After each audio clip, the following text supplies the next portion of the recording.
Yep. Superman. Should I keep going? Yeah, keep going. Let's listen to it. It's from the pack one. Wonder Woman. Batman.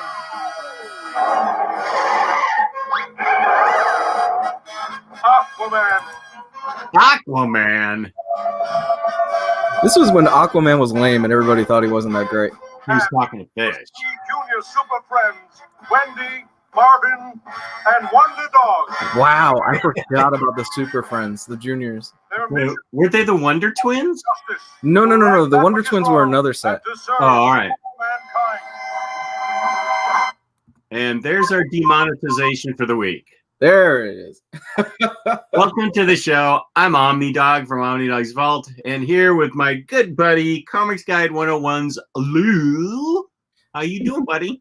Hey, man, it's all good. You know, another day, Sunday. You could be a little more upbeat. Dude. No, I guess you really can't. It's okay. It's been a week, I think, for everybody. It has been a heck of a week. Yeah, boy, a lot of those Omnis came out. Oh, are you talking about something other than books? Oh, in general. It's just been a week. I love that, I sent you the picture this morning where Isabel from Animal Crossing asked you, wow, this week sure has gone by quick, hasn't it? And I'm like, Isabel, you shut your whore mouth. It's been a long week. Oh, my Isabel God. always has such a shiny outlook on life. She's always talking about her shows and stuff. Has a nice drink there. I'd always wonder what's in her drinks that make her so happy. Well, we've talked about Isabel is basically an indentured servitude to Tom Nook because it doesn't matter what time of the day you show up, she's sitting at that desk and she's always working. Yeah, even at 3 a.m. Even at 3 a.m. So I kind of feel bad for her, and I'm like, what has he got? What has he got on you? I'm still working there at 3 a.m. Yeah. Yeah, she's there 24/7. I mean, Tom has to because it's his business, but Isabel, what? Yeah, that's a good point. And I'm pretty sure Tom, the only reason he doesn't make his nephews work 24/7 is because there's probably some child labor laws or something going on there. Because the kids work a steady. His nephews work a steady business schedule. You know, they do like a 9 to 5, which is okay. You know, you could get away with that. Well, they're open till 10 at night. Oh, his nephews work a steady business schedule. You know, where'd that come from? I had the chat open in another screen. So, you know, it's probably some child labor laws, and I'm pretty sure if he gets audited one day by the IRS, they will shut that whole thing down.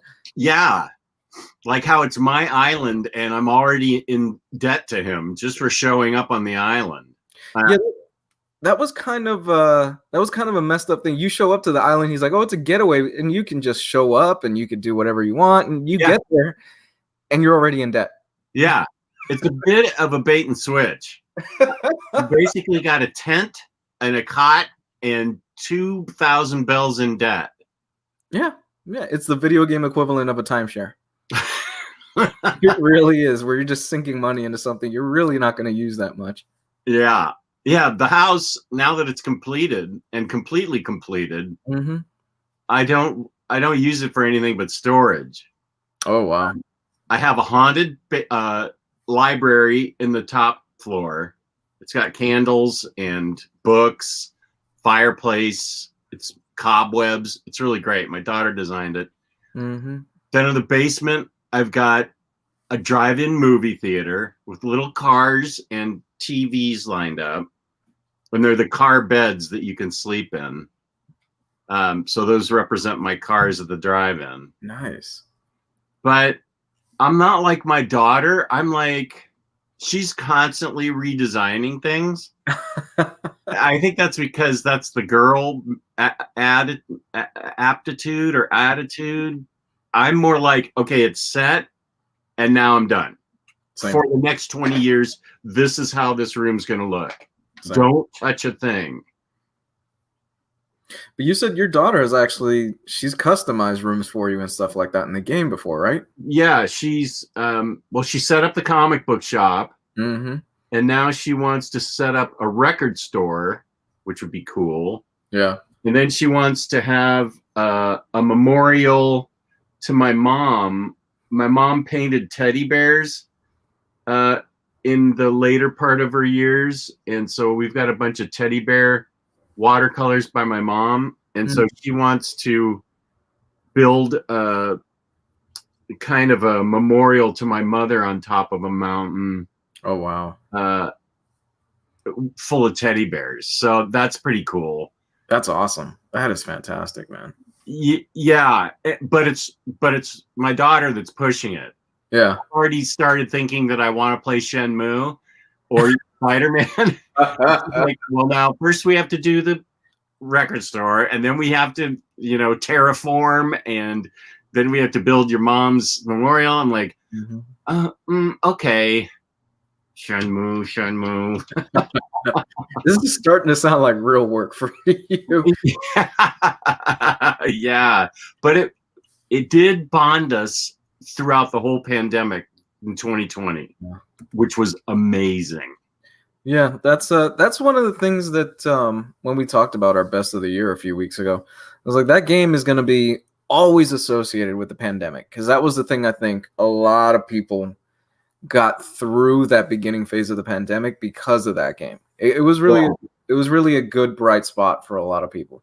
Yeah, the timing of that release could not have been more perfect. Yeah, because it really helped take your mind off it before you got used to it, when you were still in sort of the anxiety phase of it. Yeah.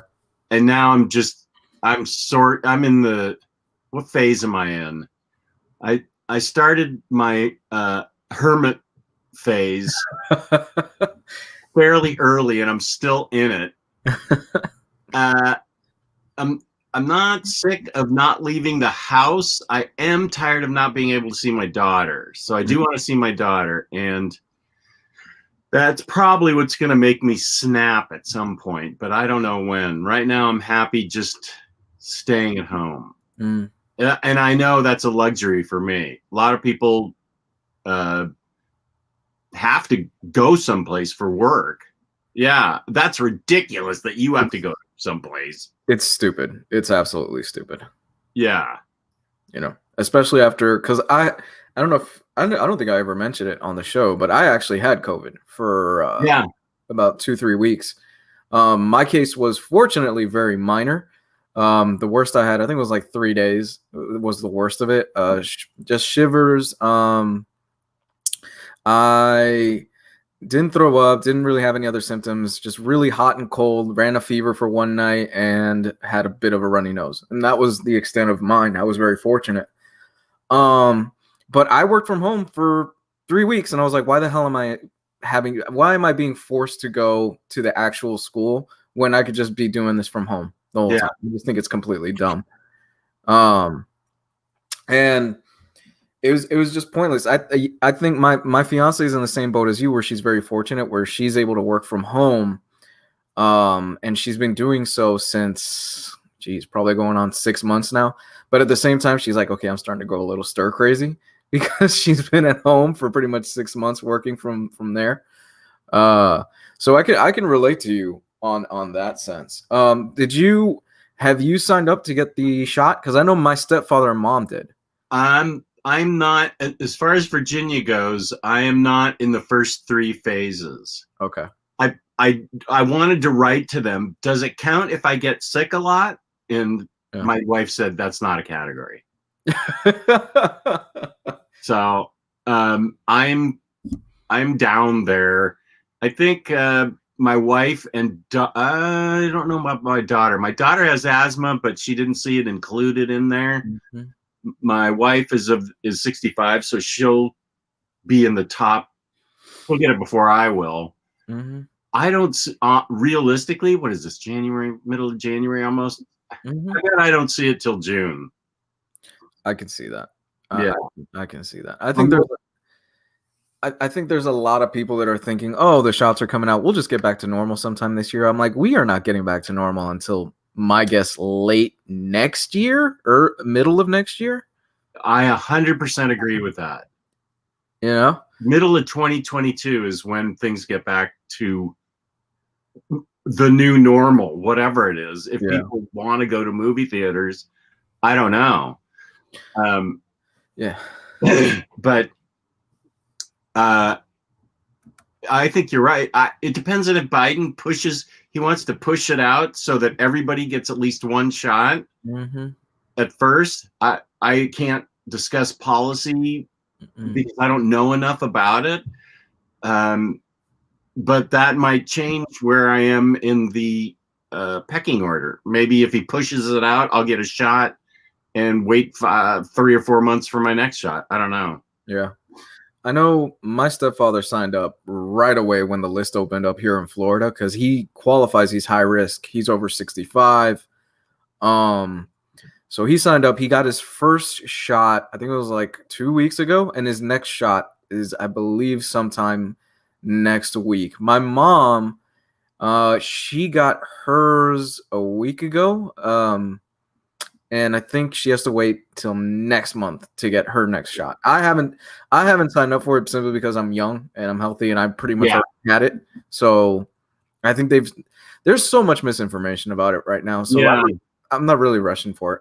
Here's a spreader of misinformation. T-Lar Bloom. So wait, you want to get those Bill Gates superpower trackers in you?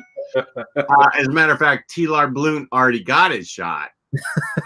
So he's got those Bill Gates things, and the shots will be up, but there's still a ton of people who don't trust it. That is true. So on the positive side, that means I'll get bumped up because of the idiots that don't trust it. The anti-vaxxers. Here's the thing. I can kind of understand why people don't trust it simply because of the history of, especially in certain Hispanic cultures where there's been a lot of medical testing that's been done with shots and stuff like that in Hispanic cultures and in Black cultures. Right. And I get why a lot of people are gung-ho about it. So I understand that. Yeah, I do too. And here's a good point, and then we'll get off of this and get to something comics related. But they said they need to vaccinate at least 70% of the global population before things get back to normal. That's at the end of 2022. You're not even getting 70% of the U.S. to do it. Oh, absolutely not. 30% of the U.S. are stupid people. So and I would say 40% of the U.S. is stupid people. So I don't know that we're ever going to get herd immunization or whatever they're going for on this. Because, and I get why the African-American community, based on the history of experimentation on them as if they were concentration camp patients in Auschwitz or something, I understand why they're hesitant. But the people that look like me that have never been mistreated and are anti-vaccine or don't believe in COVID, those are the stupid people. Yeah. 30% of the population are white, stupid people. That's the way it is. I mean, people, if you don't trust the shots because of your history with the U.S. government, I can't blame you. But I mean, if you look like me, you have no excuse. It's All right, let's get off of this before somebody gets real ticked. Well, Jesse Say What is sponsoring you. He says Lewis dropping truth. Thank you. Yeah, it's important. I think it's important to know your history, especially if you're a minority. You know what's going on, and there's a history of a lot of shady stuff in Spanish culture, especially if you're from Puerto Rico. Look what happened with Vieques, a small island off the coast of Puerto Rico, and all the experimentation and the bombing that the U.S. did on that island in Puerto Rico. There's a lot of shady stuff there. I wasn't aware of that. Yeah, Vieques. So Gio knows this much more than I do. The island of Vieques is like a small island, I believe, off the coast of Puerto Rico. And again, I'm probably butchering this, so I apologize. But it was a military test site where they did a lot of bombing. They did a lot of shady stuff there in I believe it was the 70s. And it's led to a lot of messed up shit. Okay.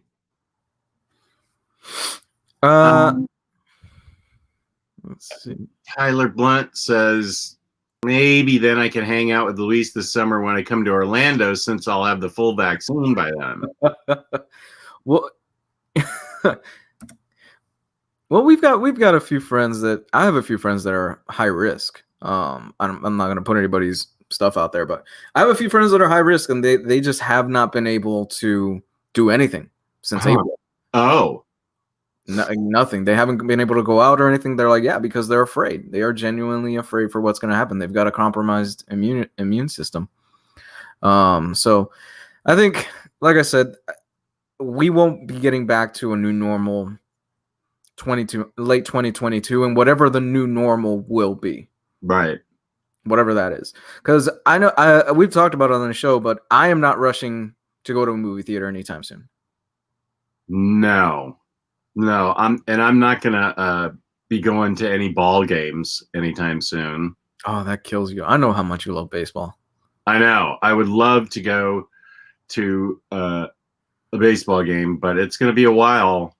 And anything with crap. And the problem is, I'm getting used to staying at home.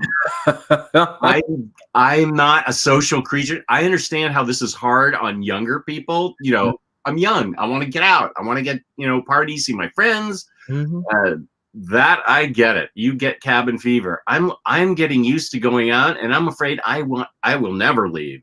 My wife is cluing into this, and she said, "We're never going to travel, are we?" And I said, "We can watch the Travel Channel."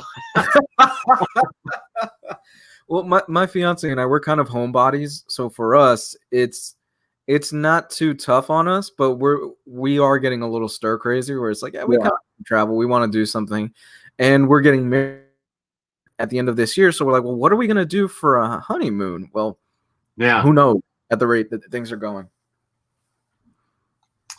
On a comic-related note, my movie buddy, who I used to go see movies with, she came over to my house to see movies, and now her daughter, who has 3 children, has put the kibosh on that because she doesn't want to risk my friend leave. My friend has been held hostage in her own house by her daughter with the grandchildren because she said she doesn't want her grandmother infecting her children. So, and I get that. It's funny that how that daughter rules her family. Okay, blah blah blah. She goes on Facebook a lot, and she got me this thing free.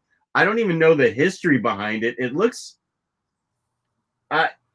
maybe is the artist on this, because it looks Jim Lee-ish to me. But it might be somebody else. It looks like Jim Lee. Let me take the sticker off, and I'll show you what she just dropped off. She got it free. There's some Facebook group that says junk for free or stuff for free, and it got advertised as free. And so let me show you this. It's pretty cool. Oh, wow. Wow. 75 years of Batman. Wow. That is very cool. Who do you think the artist is here? It looks like Jim Lee to me, but I don't know. That's Jim Lee's Catwoman, almost 100% sure, but I'm not sure whose Joker that is. Yeah. That doesn't look like Lee's Joker. Okay. I'm not doing a good job of getting Poison Ivy in the shot. Yeah. I think that might be Jim Lee. It looks like how he'd draw Harley Quinn. Mm-hmm. I don't really have a place for it, but it's free and it's a cool drawing. Mm-hmm. So I really just I said, okay, yeah, ask for it. Professor Flex says it could be Tony Daniel. And NFL Dude 56 says that's Jim Lee Hush art. And I haven't read Hush in a long time, so it could be. I don't know. That Joker is what's throwing me off. That doesn't look like his Joker? I don't think so. Not from Hush. His Joker was way different in Hush. Okay. That definitely looks like his Catwoman in some way he would draw Poison Ivy. Mm-hmm. And that Harlequin is definitely that could be a Jim Lee Harlequin. So I wonder how I find out. Let's see. Batman 70 million. Trends International is who made the print. Huh. 13,594 Batman, 75 years. So if I Google that, maybe it will tell me. Boy, these lines on it really look Jim Lee-ish to me. Rick Lightborn says, not Lee's Batman, the ears are too tall. Uh-huh, okay. Yeah, because Lee, when he draws Batman, he likes the short ears. Okay. Are you a fan of the long-eared cowl or the short ears? I'm a fan of both. Okay. I don't mind either because they're a nice change. I'm not really a fan of Kelly Jones ones that go up to the ceiling. I've seen those. Yeah. Those are like, whoa, wouldn't he like walk through a doorway and get knocked over? Hooniverse says the eyes on Poison Ivy remind me of Michael Turner. I guess I could see that. Mm-hmm. It's the Catwoman. Honestly, it's the Catwoman and the Harlequin that are throwing me off as to who the artist is, because it looks like Jim Lee. Harley Quinn looks like Jim Lee to me. I agree with your Joker face that doesn't look like a Jim Lee Joker face. Maybe it's different artists. It could easily be 5 different artists with the same sort of style, maybe. Could be Lee inspired. Yeah, it could be. Why doesn't somebody look up, because I can't right now, Trends International, and the number is 13,594 Batman, 75 years. I wish Gio was here. Gio would have had the answers already. Oh, 10 minutes ago. Yeah. None of them are signed. Professor Flex says the torso on Poison Ivy definitely looks like Michael Turner. Now, I love this discussion already because we're getting down to how the torso's drawn. That is a great discussion. Taylor Brown, maybe it's a Tyler Blunt original. Now, that's possible. Could be. Could be.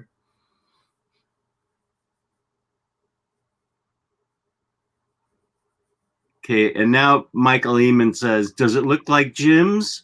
Barely. I like the pun. Okay, so she needs a chiropractor for sure.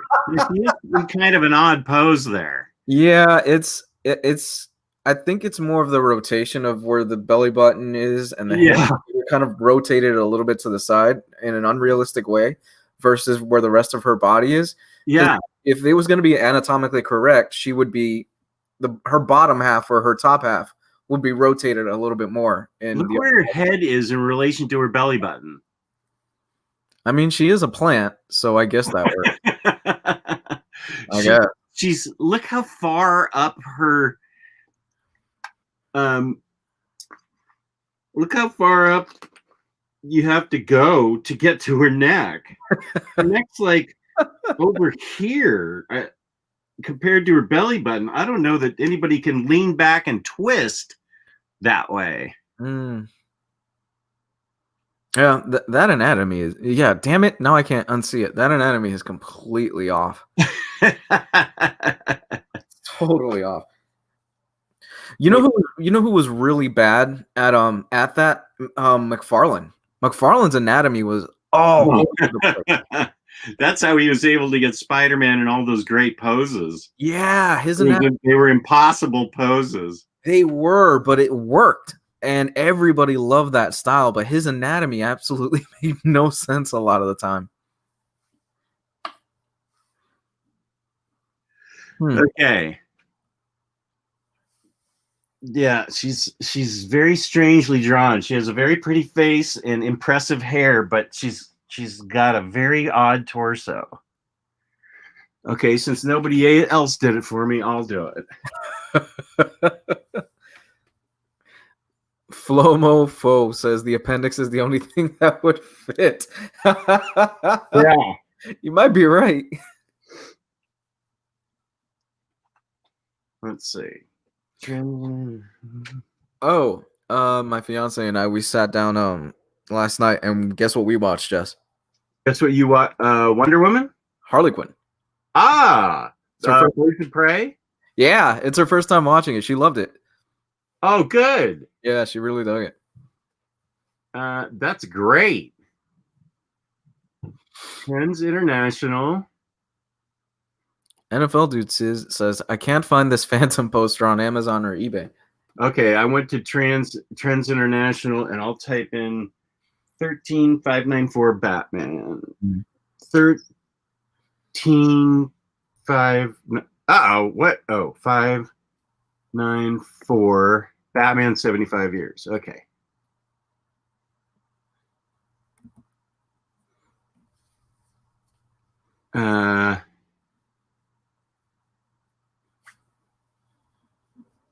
Okay. Where's mother effers? It's not here.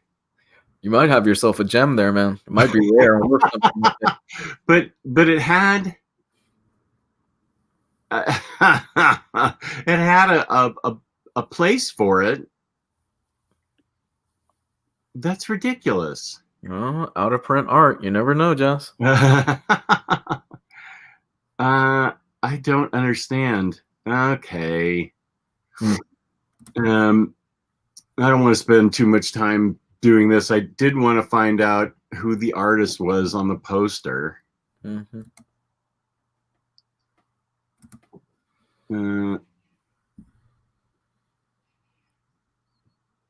Okay. Man, Gio is a bloodhound for this kind of stuff. Yeah, he'd have already had it figured out. Yeah, he can just find information. Huh.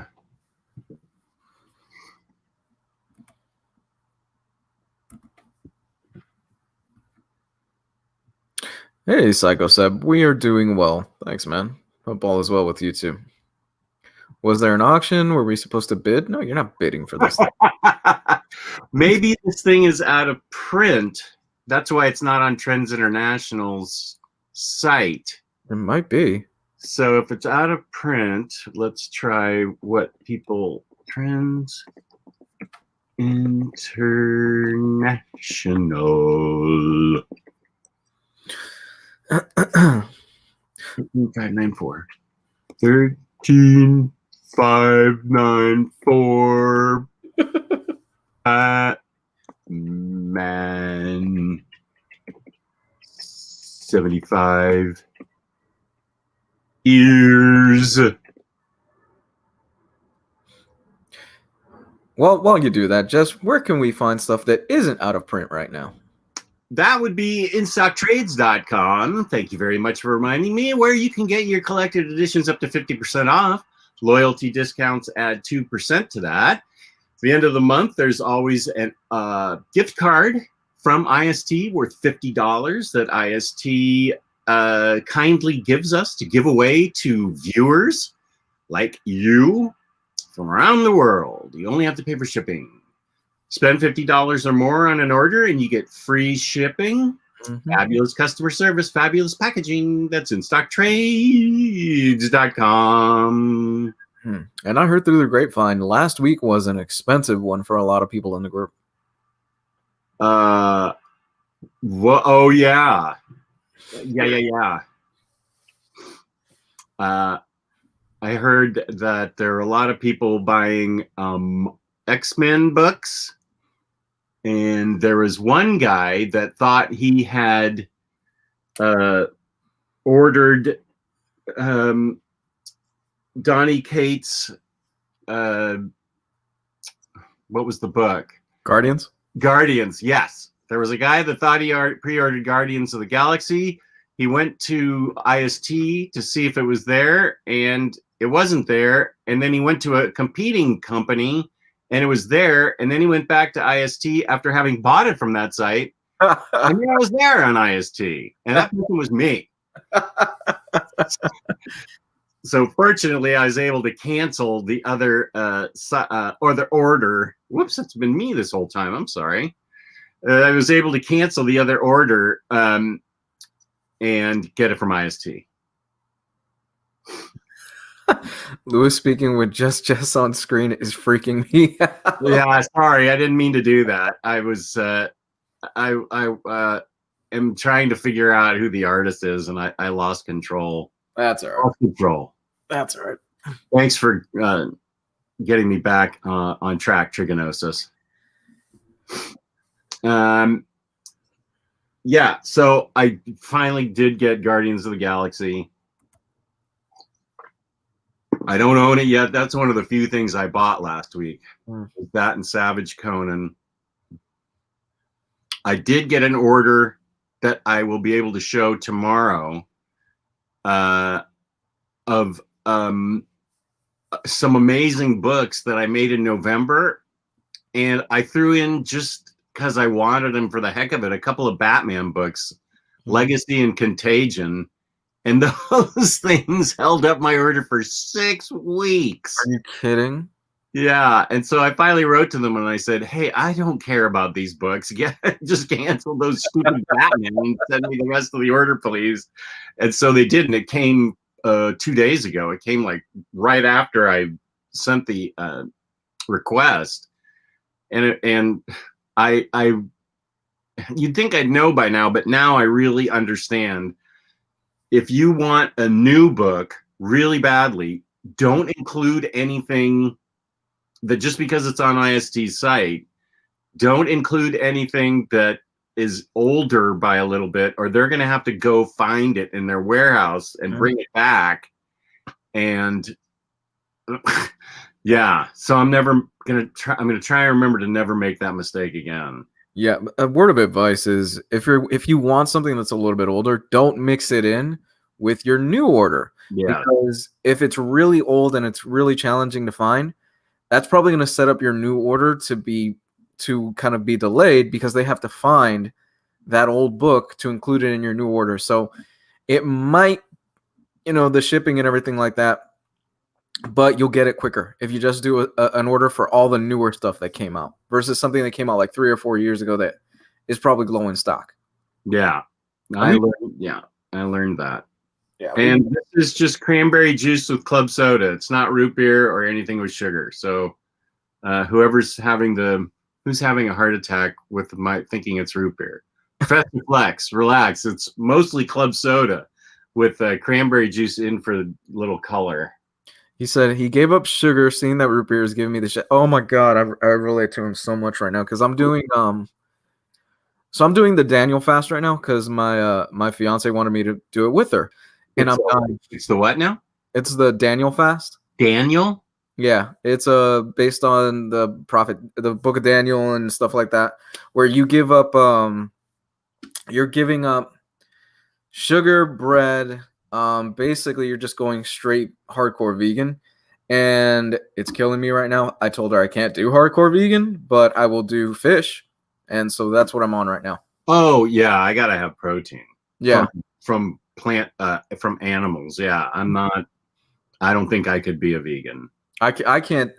I gave up. I'm giving up everything on that list except the fish. I can't. I have to have something. Yeah. Protein. I am on a similar, I would guess this is more of a keto-based diet where it's just plants and protein. Oh, okay. How's that work? Like protein, chicken, fish, red meat, and just vegetables, salads, all kinds of creative ways to make vegetables, because my wife's not like I am, but I am a total sugar addict. For me, it's a complete addiction to sugar. And I gotta get, I was in such a good space where I didn't have to have something sweet after a meal or for a snack. And now I've replaced it with fruit and it's going much better.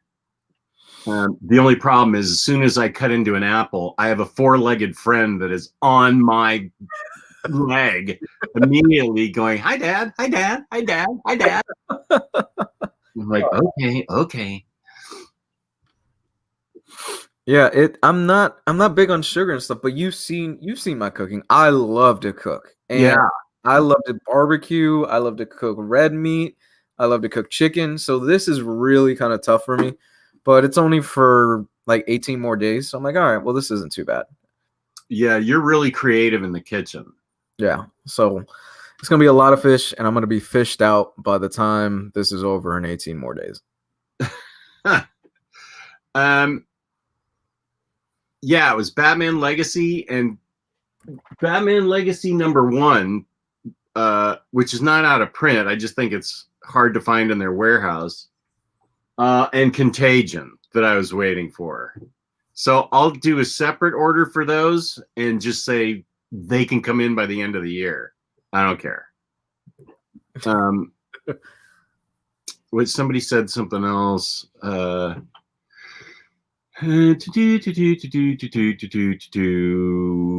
Not this stuff.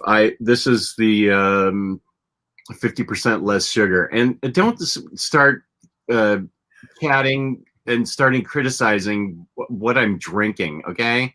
That's kind of weird. Yeah, it's just cranberry juice and soda, and it makes me happy. That's all you should care about. It makes me happy. That's what your life should be about, is just happy. I like the way you think. It's just happy. Yeah. I'm still waiting for a Superman Secret Origin HC from mid-December. Hasn't been shipped yet. Where did you order it from? IST? It's, they got slammed around Christmas time, so it's possible that things are. Oh, here's the one I wanted to answer. It's possible that mid-December is not that bad for Christmas time wait. That's not a month yet. That's like 3 weeks. Don't send them an email because that just adds to their email pile. Give it another 10 days and then come complain to us and we'll see what we can do. Probably nothing, but probably nothing. Yeah. Tommy MacGyver asked a really good question because I just read this book. Where'd I put it? I just read it. It's Wonder Woman Dead Earth. And I wonder if I put it. Well, let me see. I'd like to show pictures of it because I just reviewed it with, here it is, with Taylor on Batterdays in the Batcave. Nice. It's by the guy that did Murder Falcon, Daniel Warren Johnson. Oh, man. It is a black label book, but it does not say mature readers only. And thinking about it, I will show some pictures in it. Sorry? How is it? Because Daniel Warren Johnson, after Murder Falcon, he made me a fan for life. This is now... Previously, The Hikatea by Greg Rucka was my favorite Wonder Woman story. That still stands. This is now my favorite Wonder Woman book. Wow. Ever. And it's in my top 10 for 2020. This, okay. You will love this. I guarantee you will love this. All right. It's really it's very metal, as somebody said. It doesn't have anything to do with dark metal. It's a post-apocalyptic scenario where Wonder Woman has been frozen or placed in a stasis tube and awakens to a post-apocalyptic Earth with monsters versus the few remaining humans. And she doesn't know where she is or what's happened or anything. Let me show some pictures. Yeah.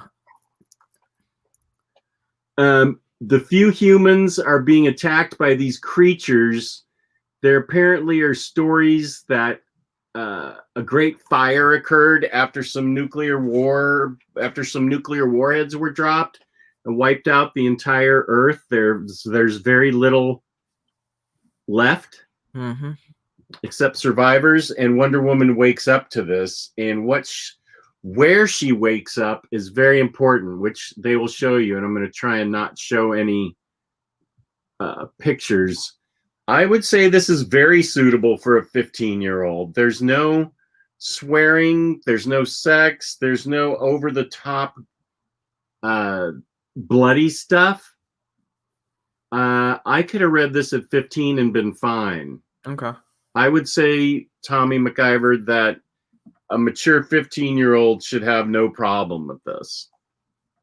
I think some people may or may not like Daniel Warren Johnson's art. I think it's really cool. He's awesome. Yeah. So that seems to be the only thing I've heard. And I hear those things secondhand because I don't go on Twitter for that reason. For somebody to complain about this book because of his awesome art is like, I'm not a Twitter guy at all. So yeah. This book is going to end up in the top 10, which will probably end up being a top 20 to be realistic. Because 2020 may have sucked in a lot of ways, but there was and I totally agree, but there was a lot of good comics released last year. Mm-hmm. And that was one of the best. Yeah, for 2019. Okay, so just to put into perspective, if you haven't read Murder Falcon, we all rarely agree on what we think is a great book. And that's a good thing, though. We have all differences of opinion and stuff like that on things. We all pretty much universally agreed in 2019 Murder Falcon was the best book, with the exception of Gio, who he said Superman versus the Klan was his book of the year, which is a fantastic book. That came out in 2020, though. Superman versus the Klan, yeah. So was it 2019? Did we all agree that Murder Falcon was our book of the year that year? Yeah, that was 2019. I just must have come up with a different thought because Superman versus the Klan was something I read early in 2020 along with Harleen, and I was like, okay, these are my two top books. I don't see anything moving them. Mm-hmm. Mm-hmm.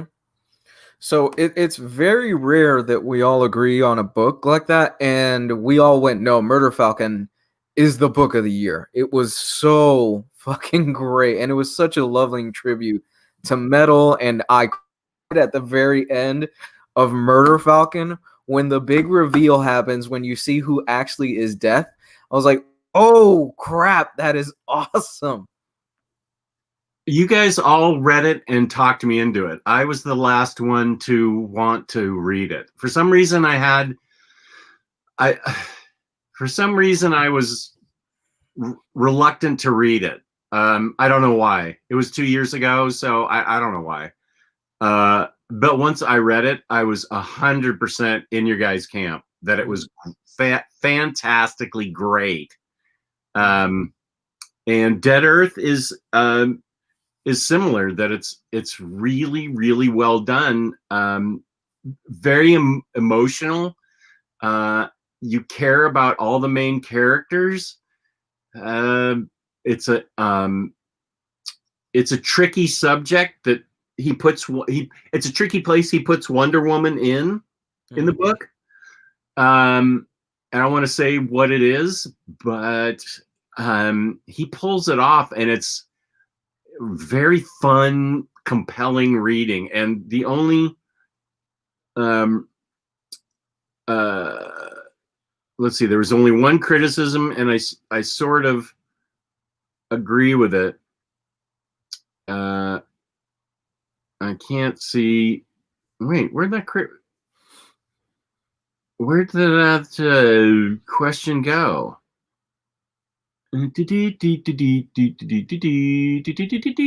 Oh, here it is. Roberto Rodriguez. It's too short.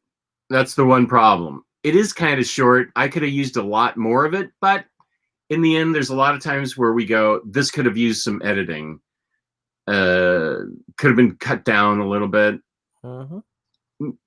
I think I agree. We could have used a little bit more, but it's not like it got chopped off and you don't understand it. So yeah. I would have liked more, like Roberto, but it's a great book. I am always a fan of leaving the audience wanting more versus overstaying your welcome in all the media. Yeah, there's a lot of times when I don't notice it as much as other people do, especially like Taylor. But he'll say this could have, or you do this too. This book could have been about 2 issues less and been fine. This could have been a 4-issue run instead of a 6-issue run and been fine. And then after you say it, I see it and I go, yeah, I see that now. I never really pick up on it myself, but so I think it's a good thing when, as you say, you leave the audience wanting more. But it's amazing. He also, so if you're not a wrestling guy, Jess, but a few, probably like a week and a half ago, a popular wrestler named Brody Lee ended up passing away. And he did a beautiful tribute to him. He posted it on his Twitter page. And Warren Johnson did? Yes, a beautiful tribute to him. It was really, really nice what he put up. He's that guy, dude, that anything he puts out right now, I will instantly go ahead and check out. Michael Eamon, aren't you from Britain? What do you know about American football? Shut up. I'm going to kick you out of the chat.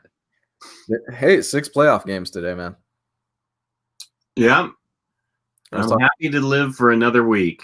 We're going week by week now.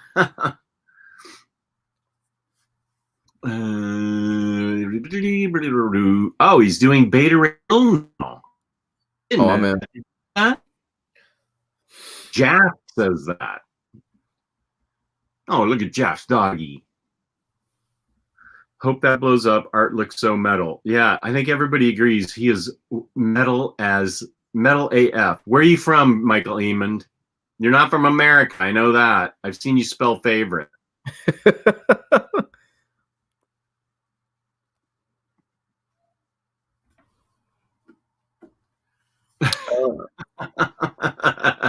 It's all good. Thank you, Rick. I know it's just I take it all in fun. Everybody's doing it in fun. It's okay. But thank you. I appreciate that. Oh, he's from Canada. Good day, eh?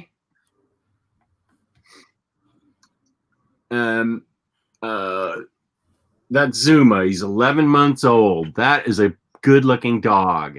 Aw. Dogs are awesome. Yeah.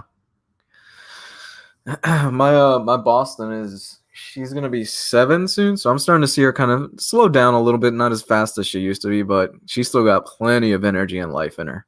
So our dog definitely has the white muzzle going. She can't jump up on my chair and cuddle with me like she used to.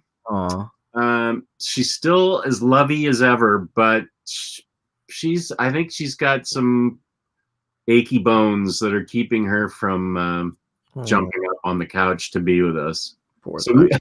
So we have to get down on the floor to be with her, which is fine for my wife, but you know, I'm bionic. I've had 8 surgeries to put me back together, and it's hard for me to get down on the floor. Yeah. You could they have the little doggy ramps now that for pets and stuff. I wonder if we could train her to do that. She is trainable. She's a rescue, so we think she's about 9 now.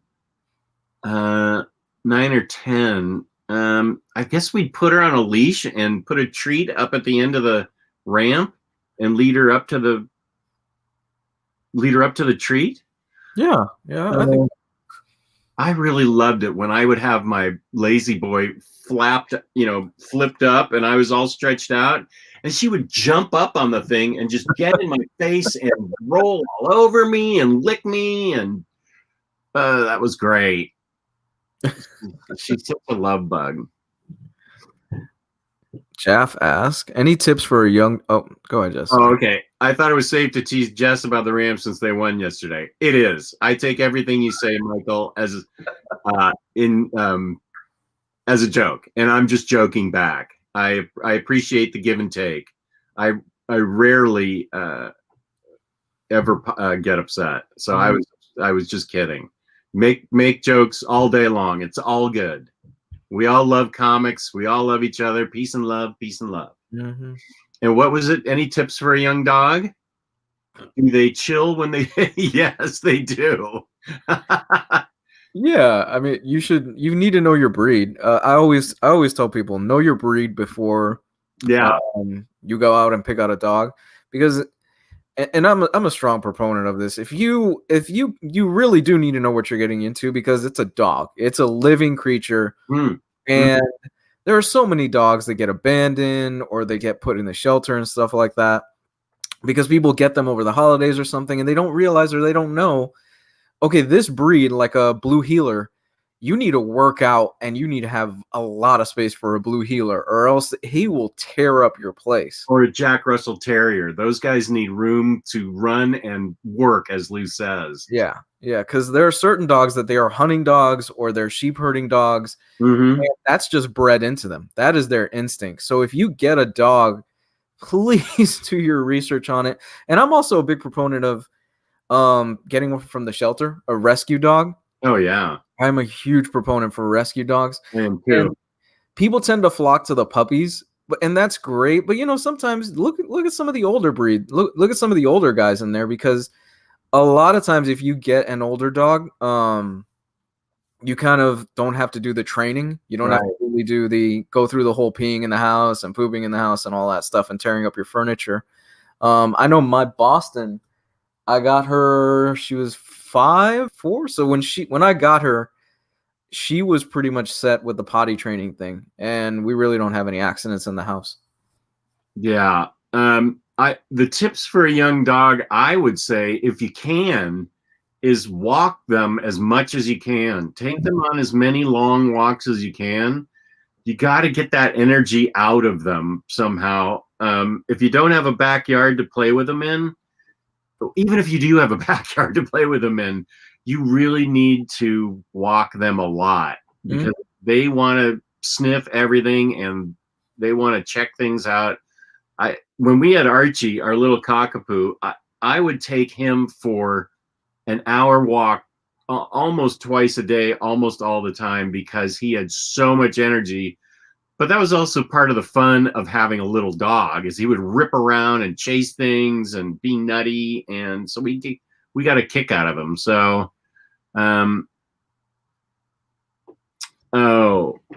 he's well-mannered, to be fair. It's just the pulling when walking. He listens to call.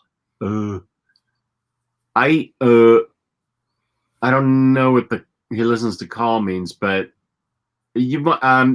this may sound barbaric, but to keep him from pulling, we trained our puppy with a choke chain, and it just, for a second, when they lurch and they learn to walk right by your side. That may not be for you. That may not be for everybody, but that's how we did it. Our dog now, she's stronger than we are. She may be only 38 pounds, but man, she's got leverage low to the ground. And we have her in a harness and a short leash, and we are just like fighting with her, because she has got nose to the ground as soon as she goes out, and she is off. Yeah. My Boston, she walks. I've taught my Boston to walk to the left of me. That's how I've always taught my dogs. Yeah. And whenever she starts getting too far away, I kind of just yank on it a little bit, not in a hard or mean way, but just to check her, and she understands that. Okay, and she comes right back to my side. Yeah, my dog is walking me, Alexandra. So there's a question. What should I get, Moon Knight or Excalibur Omnibus? They're both very different books. They're both earlier Marvel. Are you an X-Men fan, or it doesn't sound like you're a big Moon Knight fan, or you would have gotten that already. So Excalibur is the X-Men of Britain, led by Captain Britain. And Moon Knight is his first appearance from Werewolf by Night, 32 or whatever it was, on up. So that's pretty. They're both pretty Bronze Agey. I love Moon Knight, so I don't mind the earlier stuff. But Excalibur is supposed to be for X-Men fans, sort of lighthearted, fun X-Men that Chris Claremont had fun with, and it's got a lighter tone. I haven't read Excalibur. I've read all of Moon Knight, but I haven't read Excalibur. So I don't. Do you have an opinion on this, Lou? Are you still with us, Lou? Yeah. Okay. Do you have an opinion on this, Lou? Yeah. No, actually, I don't, because I Moon Knight, aside from the Warren Ellis stuff, and a little bit of the Jeff Lemire, is a character that I have no real experience with. Okay. And the same thing with the Excalibur. Yeah, X-Men fans, Excalibur was an immediate grab. Moon Knight, I guess, appeals to Bronze Age fans or something. I don't know. I like it. I like it more than I like Werewolf by Night. Mm-hmm. And I like it as far as, but he's more than a. He evolves into sort of a Batman-ish type figure, that he's rich, he's got technology, and he works at night. But he's also got multiple personalities, and he works for the god Khonshu, and he is. You're more likely to have an unreliable narrator in that story than anywhere else, because it evolves into all these personalities that he has, and I don't know, it's psychologically, it's really cool. The later stuff, especially the Houston run.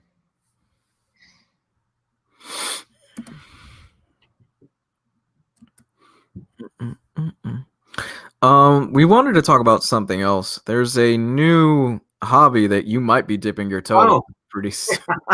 Thank you for that. Yeah. Let's see. I just want to make sure that we have. Well, now, this is 100% true.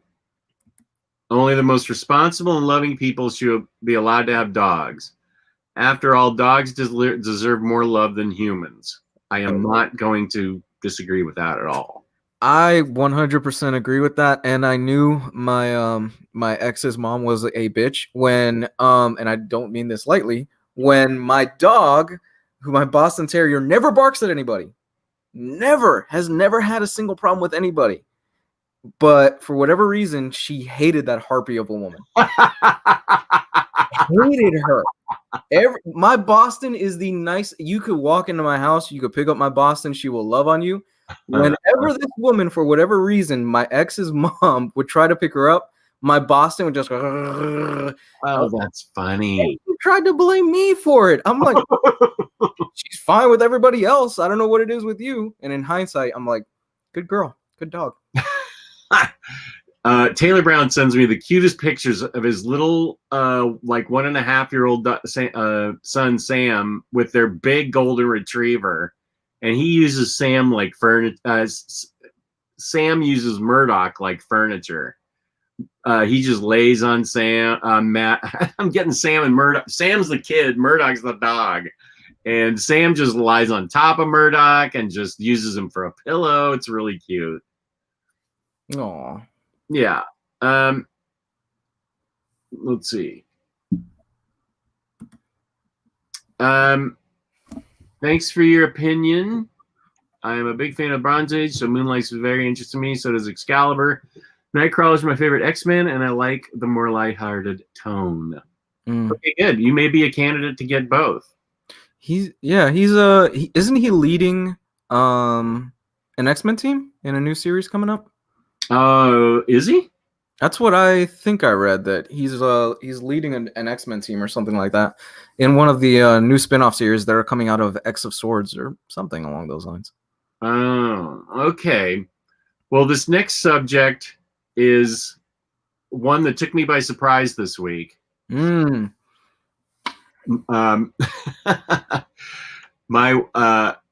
wife handed me a Lego catalog and said, your birthday's coming up. Why don't you check out the Lego catalog? I'd never looked at any Legos before, never mentioned it. I've seen the Lego movies, and I love the Lego movies, but I'd never mentioned anything about Legos. So I said, my first reaction was, what's the catch? You want me to power wash the deck or something? What's going on here? And so for her to hand me that catalog, I can't even tell you what an amazing woman she is for doing that. First of all, for knowing how I love toys and what an addict I am and stuff. She's taking a big leap of faith here. So I told this to the Omnibros, and I also told it to Taylor Brown and Tyler Blunt, since they are big Lego fans. I've never built a Lego set. Like looking at the Death Star, I couldn't build that. It looks too overwhelming for me to build a Death Star. So here are some of the ones that these guys, the Omnibros, had me look at. I didn't dig the superhero ones. I threw in a superhero one that I did want. But here are the ones that I looked at. Let's see. No. Yeah. Wait, is that the first one? Okay. Okay. So I looked at the Batmobile. That was the only superhero one that I thought was really cool. And I thought this one was cool.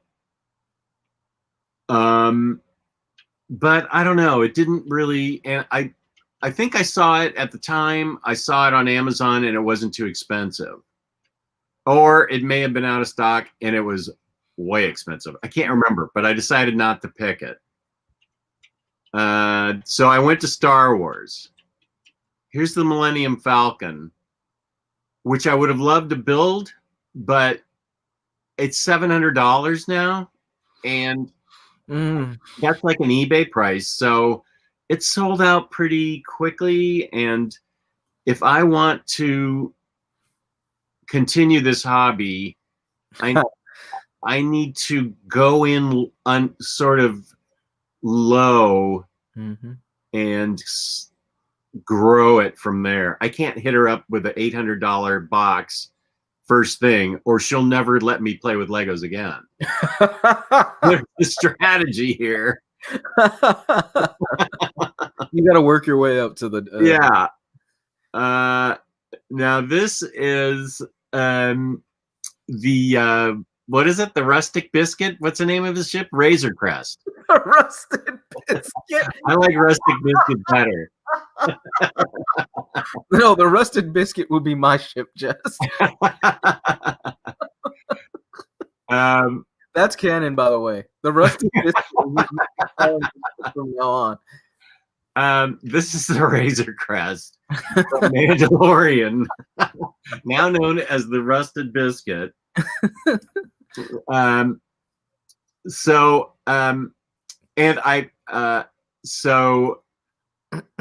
this is a choice because it's not too many pieces and it's not expensive as far as Lego sets go. This is what, an Imperial Cruiser? I'm reading the comments right now. I know. I'm naming my next pony that the Salty These are great. Charles Wilson says, and I agree with this, you're getting it from Lego, don't forget to get a VIP membership. Everything in the Lego catalog as of right now that looked interesting is out of stock. And my birthday is in March, so I couldn't get anything from Lego. So this this is a cool figure that I think was a little higher priced than I wanted to start out with. although it looks cool. Oh my goodness. Oh man. This is gonna be my second one. How much? Do you remember? Yeah, let me look. See, the reason I don't get it, because I had a mess of Legos as a kid. But the reason I don't have it anymore as an adult is because that's a hole that if I fall down that, it is not going to be good for my marriage. I get that.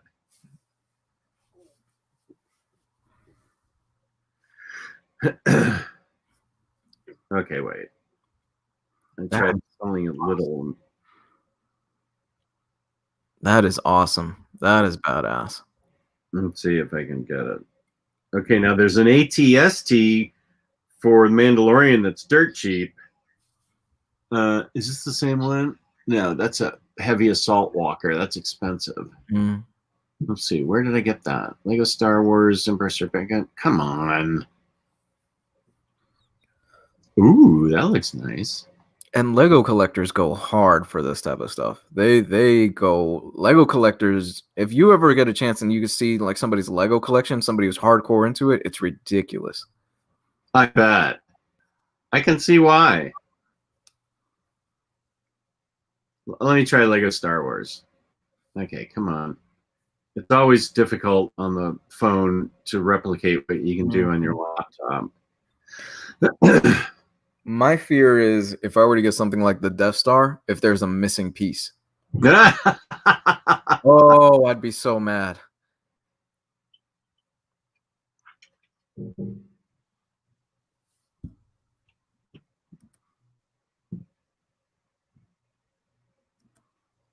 I don't think this is very expensive. I'm not finding it, but I don't think it's really expensive.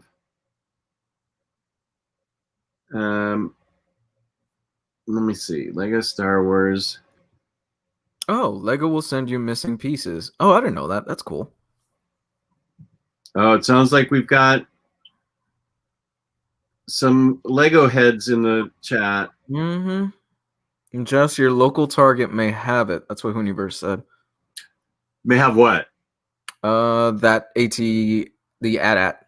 Yeah, the AT-AT is 120 to 130 US dollars. That's the okay, good. That's the exact ballpark I'm looking for.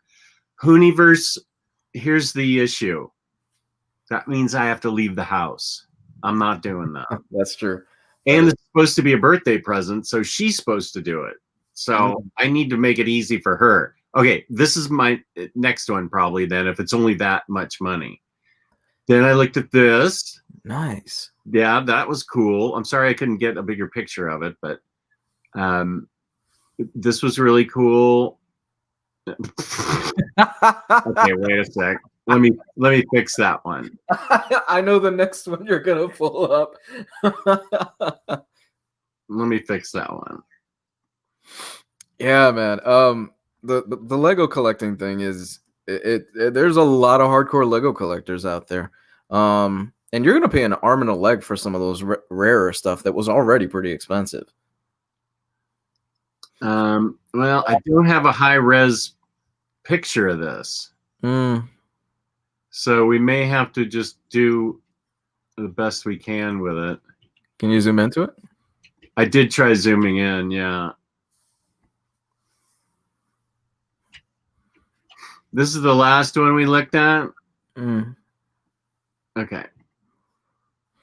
This is the Lego Capital Invasion set.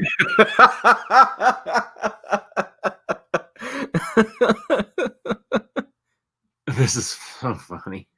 So for ages 6 and up, it looks like they're taking over Pelosi's office in it. You got your Trump placard in back there, your Capitol policeman standing there. Yep. Guy with his feet up on the table, and our favorite guy, buffalo horn head clown makeup dude. I don't know. There should be a really good nickname for that guy. So this Lego set was under consideration too. Yeah. But I decided on the Rusty Biscuit. Yay! There we go. The Rusty Biscuit it is. Yeah, and it's already out of stock at Amazon. So I got lucky. Nice. I got it because Amazon has a pretty good selection, whereas Lego sells out really quickly, apparently. And I got this. It's coming, and I had it sent to my wife. So this is what I'm getting at the end of March, and by that time I'll have forgotten it.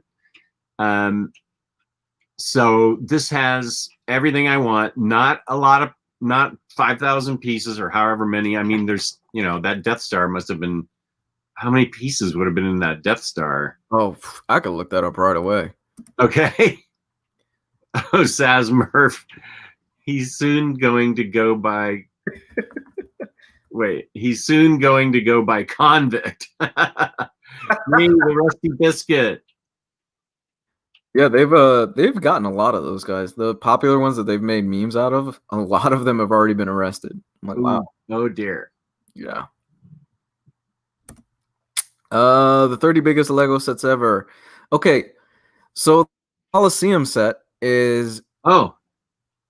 Yeah, we talked about this. Yeah, that's what started the conversation. Yeah, and I even think we might have brought this up one time on the show, but the Coliseum set is 9,000 pieces. Whoa. Yeah, it's over 9,000 pieces. It's huge. The Millennium Falcon, which you have your eye on, Jess. Well, I don't think I do anymore. Isn't it like $700? Oh, you're talking pieces now. Yeah. Yeah. The amount of pieces on it is 7,541. How many pieces are on the Rusty Biscuit? Let's scroll down. There's the Taj Mahal, Diagon Alley. There's the smaller Millennium Falcon. I guess that was a thing. Ooh, the Star Destroyer, Jess, is 4,784 pieces. So that's half of what the Coliseum is? That's half of what the Coliseum is, to put it into. I feel like I should show people the Coliseum because that is a really neat Lego set. Mm-hmm. Let me see. Let me see if I can pull that up.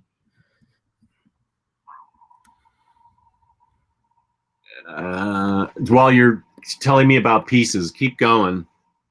How many pieces in the Rusty Biscuit? I'm looking for it. Ooh, the Batmobile. You had your eye on that for a second too. I did, yeah. How much is that? I mean, how many pieces is that? 3,306. Oh, see, now that seems doable to me. Mm-hmm. Jess, you got to get the helicarrier. Is that the Shield helicarrier? Mm-hmm. It just comes under 3,000 pieces, so that's doable. Yeah. Here's what the Coliseum looks like, and that's what Lou showed me the other day that got our conversation going. Mm-hmm. What? Uh-oh. Can you see that? Yeah. This is the Coliseum. And Lou showed it, and I said, oh, let me tell you guys, my wife, and then everything else. My wife gave me a big surprise. But the Coliseum looks cool. Mm-hmm. Sells out in day. Lego releases Roman Coliseum set for holidays, sells out in day. But when you pulled it up, it was still in stock or something, wasn't it? I don't think I was able to find it. Oh. All right. The Rusty Biscuit comes in at 1,023 pieces. Oh, see, now that sounds I know, I love Crazy Jane. The Coliseum, it's not even complete. That's great. Jess, do you have another room in that basement to dedicate to Legos? Now, it's important to remember that this wasn't my idea. So I don't know where it's going to go, but I didn't think of it. It was her gift to me. So I'm thinking living room is the only place I can start building it. We've turned that into where we put puzzles together. Yeah. But that could allow for some family together time as she sits and puts puzzle pieces together and I put Lego pieces together. Mm-hmm. Jess, I got some advice. Look to your right. Is there a wall there? No, it's a door. Look to your left. Is there a wall there? Yeah, it's a bookcase though. Okay, can you move that bookcase? And does that wall have a support beam? No. No. There's something on the other side of it immediately. Oh man. Knock it down, man. No, she's keeping her sewing room. She's also got an art room set up in there. She's got a lot set up in her hobby room. So that's where she does her stuff. Oh, okay.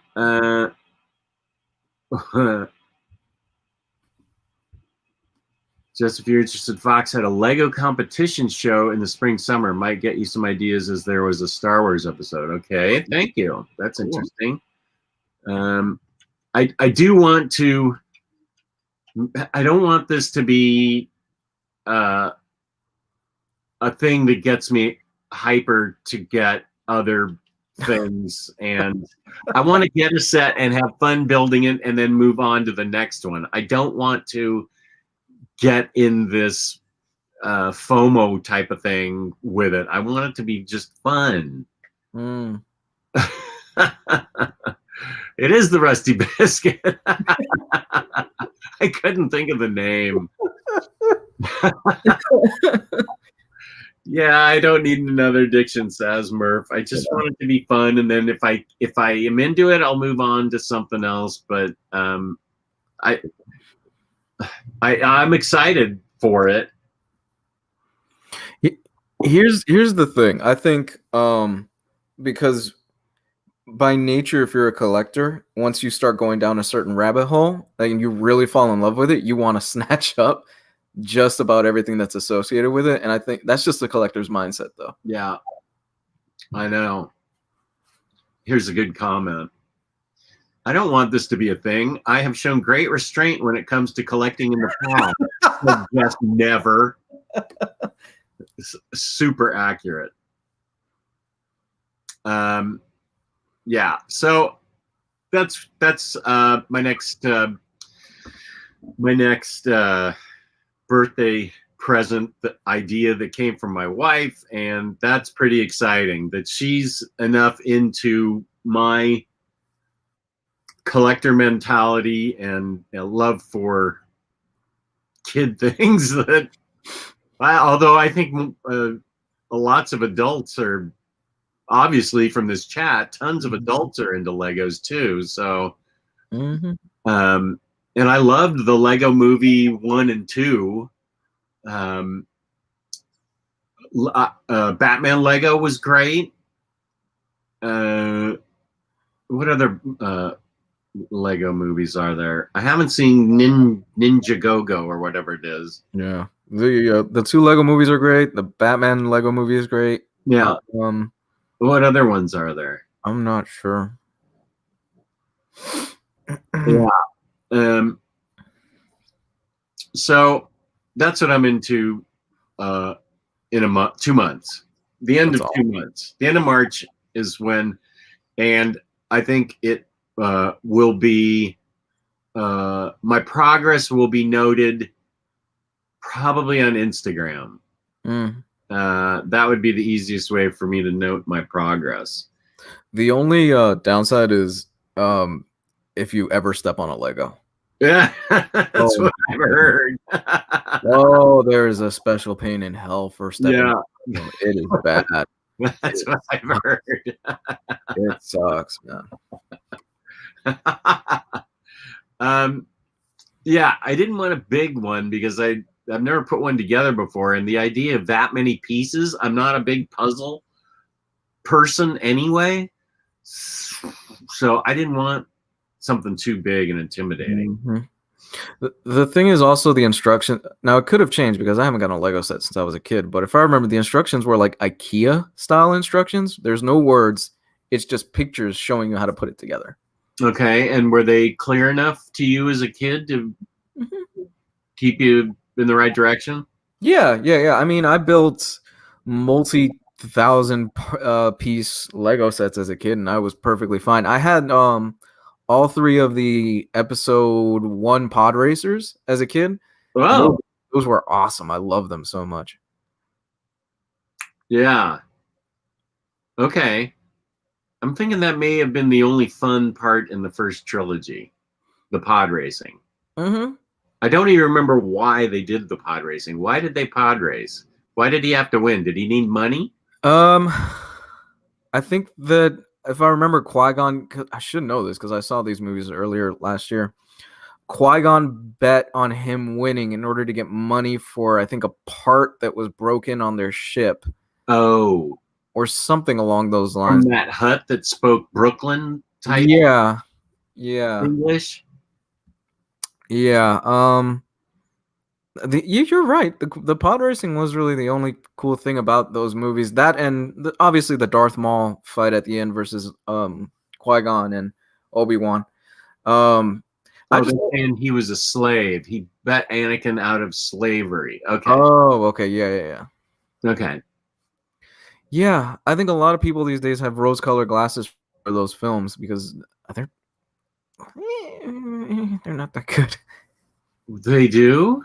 We have rose-colored glasses for those films? There are a lot of people that are apologists for those original 3, the episode 1, 2, and 3, and I don't get it, man.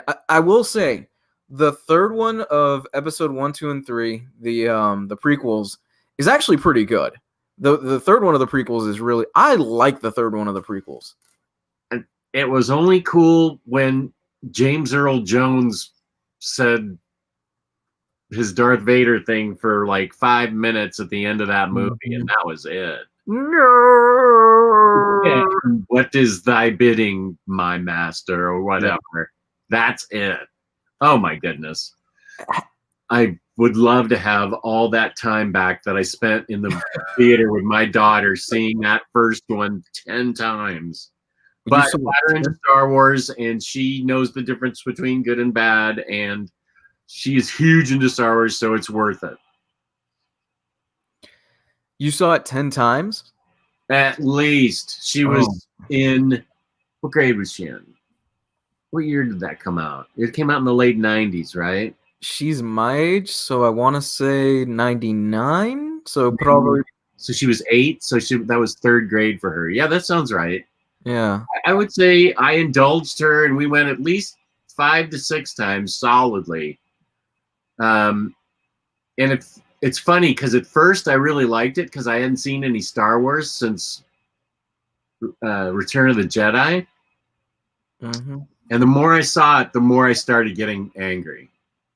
And then by the time the last time I saw it, I was furious. I was like, I started picking it apart, not with her in front of her, but I started picking it apart, and I got really angry. So I just don't get the sudden love for the films because as a kid growing up, everybody hated the prequel films. Now everybody's like, oh no, the prequel films weren't that bad. Lucas had da-da-da-da-da. Like, I don't get it. I don't get why everybody's an apologist for those movies now. Let's move on to something positive because that's a totally wrong opinion. How about, should I be watching Clone Wars and Rebels? Will that add to my Star Wars knowledge? Or can I, because apparently Clone Wars adds to why Anakin gets more and more like Darth Vader.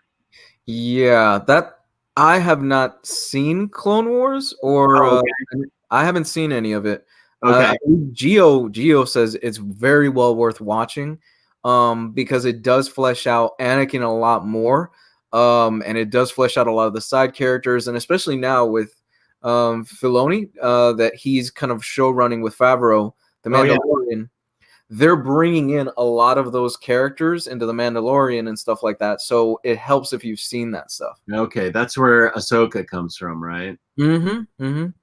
Yeah. All right. And the chat is saying 100% I should watch both of those, starting with Clone Wars. Okay. All right. Well, I'll get that on my to-do list soon. Like this lifetime. It's the whole thing's on Disney Plus right now. You can watch it. I just haven't made the time for it, but I've heard the same thing you've heard, that if you watch Clone Wars and Rebels, it really adds to the original trilogy. Not the original trilogy, the prequels. Okay. Okay. That's cool. I'm up for it. But not, I mean, I have a lot to watch before that.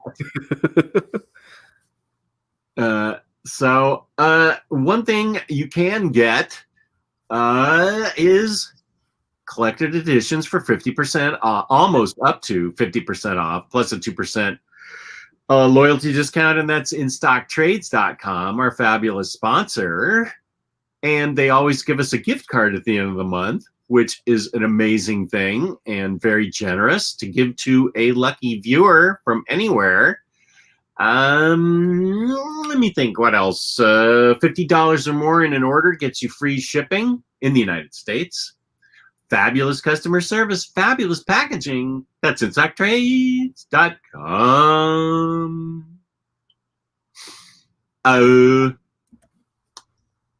Lou, where can they find you?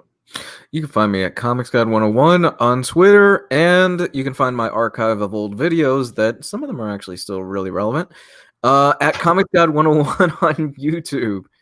And now, where do they see the pictures of the postings of your food? That is on my personal Instagram and my personal Facebook, which I don't add anybody on there that I don't know. Yeah.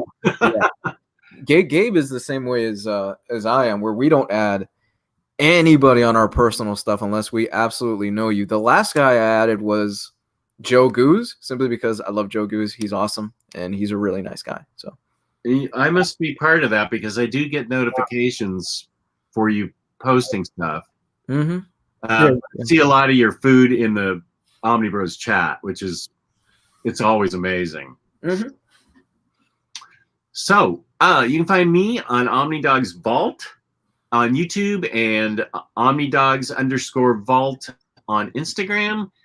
And at 3 p.m. Eastern time today, there's going to be a surprise episode of Action Figure Sunday. More Tyler toys in the attic, plus toys that he risked his life for going to Walmart to get. He is considered, what do they call him? When you shouldn't, you really, really, really shouldn't get COVID. He's a high risk. High risk. He's very high risk, and he still goes to Walmart to get figures. I'm not going to judge him. He got the first vaccine. He and his wife got the first vaccine, and now he thinks he's immortal. But Tyler is going to be on with me at 3 o'clock on Omnidog's Vault, and he and I are both going to show our latest toys and talk about toys and everything toy related, action figures and stuff like that. So tune in at 3 p.m. Eastern Standard Time. Thank you to IST, our fabulous sponsor. Thank you to Comics Guide 101 for being my co-host, and thank you to the chat. A lot of good input from the chat today. A lot of interesting comments and questions, and lots of Lego love. So that Hooniverse, come to the episode and make Tyler feel guilty for not doing TMNT. It's always his fault that we don't do TMNT. He's too busy playing video games. So peace and love, peace and love. We love you all. Thank you for tuning in. Thank you very much. We love you all, and we'll see you tomorrow night at Previews, Hauls, and Reads. Omnibros Live. Good night, everybody.